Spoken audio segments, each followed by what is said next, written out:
All the time we hear this phrase, unlock your true potential. But what does that even mean?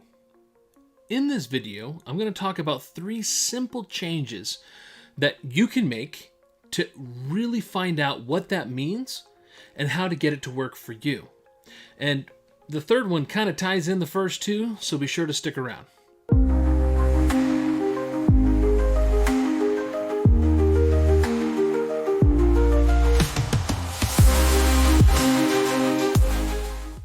We always talk about unlocking our true potential, but have you ever really stopped to think about what that means? I think it's been kind of hard to define because what you're trying to do is measure something that hasn't happened yet. Let's maybe define it right now for your capacity for growth, achievement, or maybe that success that's within you.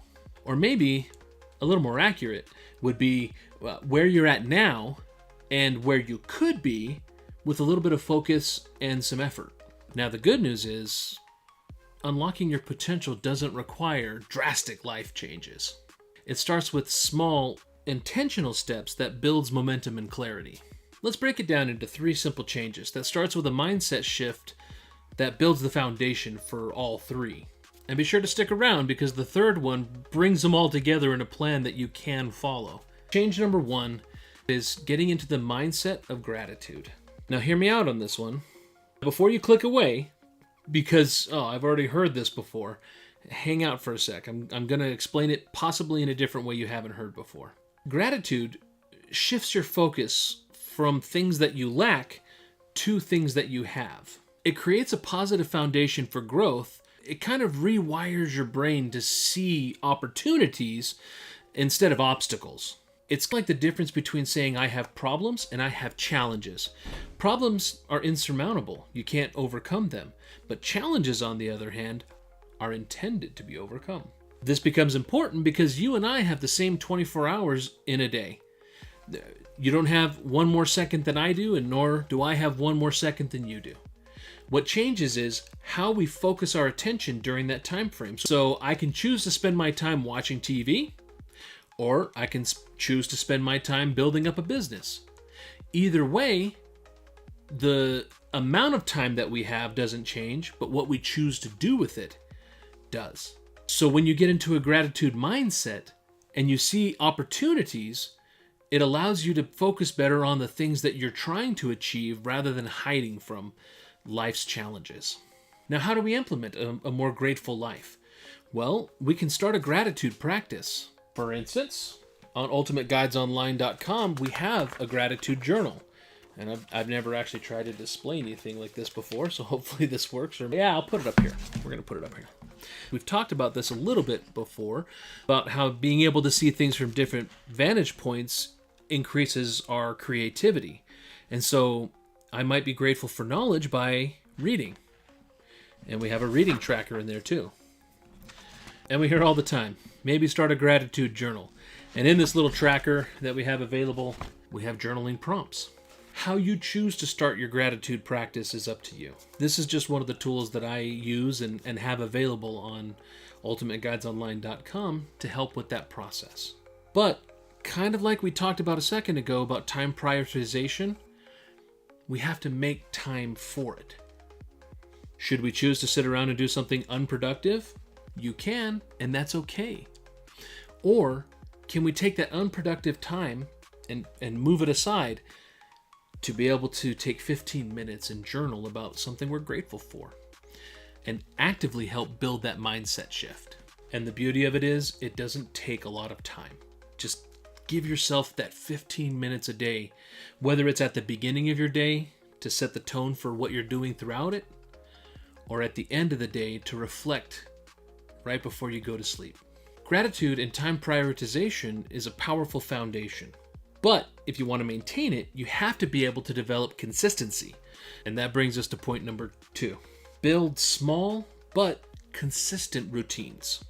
It's little efforts that happen every day that build to a really big and powerful change, but it doesn't have to happen all at once. So starting from a foundation of gratitude, what is a small habit that you want to change to be able to reach your goals? It could be walking, maybe eating better, maybe starting a side business or even a YouTube channel, who knows? Sky's the limit. Once you know the habit that you want to change, tracking it will help gauge how well you're doing on that path. And so maybe you'd be surprised to know that on ultimateguidesonline.com, we have a wellness tracker that covers a wide variety of topics. The key is to take these new habits that you wish to develop and anchor them into a routine that you've already established. So maybe you would like to meditate more.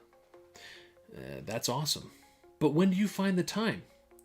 Well, by anchoring it to something that you do every day anyway, like maybe brushing your teeth, using the restroom, or showering.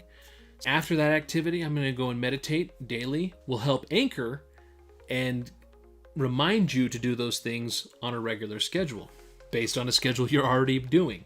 Consistency builds momentum, but the real magic happens when you tie it into a clear and definable but achievable goal. Hopefully you've enjoyed the information so far, and hopefully you found some value in what I've shared so far. And before we get into the third change, it would really mean the world to me if you wouldn't mind just liking and subscribing to the channel. It really does help the channel and our ability to get this content out to more people. In a world full of suck, hopefully we can brighten someone's day. If you know somebody who could use this information, please share. If any of this was helpful, please let me know down in the description. And that's where the third step comes in. Change number 3, align your goals with clarity and discipline. Goals give direction to your efforts. All three together unlock the pathway to personal fulfillment. But how do you set goals? One method is to use SMART goals. Specific, measurable, achievable, relevant, and time-bound. And we may cover that more in a different video. Another thing that we can do is take large goals and break them down into smaller and more achievable steps along the way. I've given this example before. If my goal is to lose weight, which it currently is, I can focus on the task, and that is don't eat anything bad. And so when I see that jelly donut, I can think, I don't want that jelly donut. I don't want it. I'm not going to eat it. But the problem with that is the primary focus of the thing I'm trying to avoid. And you've heard this before. When somebody says, don't think of an elephant, you immediately start thinking about an elephant. And so your mind goes to the thing that you've been told not to focus on. So let's take that big goal and make that the focus. So if my goal is to be able to play with grandkids someday, and I'm able to focus on that, I'm making these decisions because I want to be healthy enough to play with grandkids someday. Now that jelly donut isn't a problem because that's not what I'm focusing on. I'm focusing on the bigger thing. And don't forget to celebrate your progress along the way. It is a good thing when we reach those little milestones. Be sure to give yourself the time to pat yourself on the back and say, you know what, we're on a good path, we're doing well.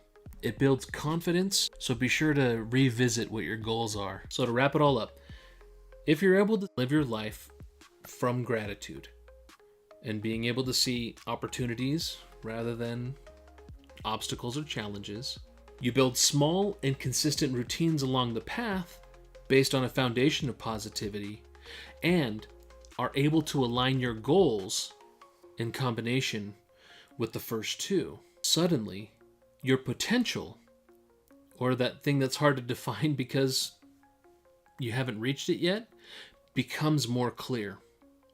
And you have now a clear path to get there.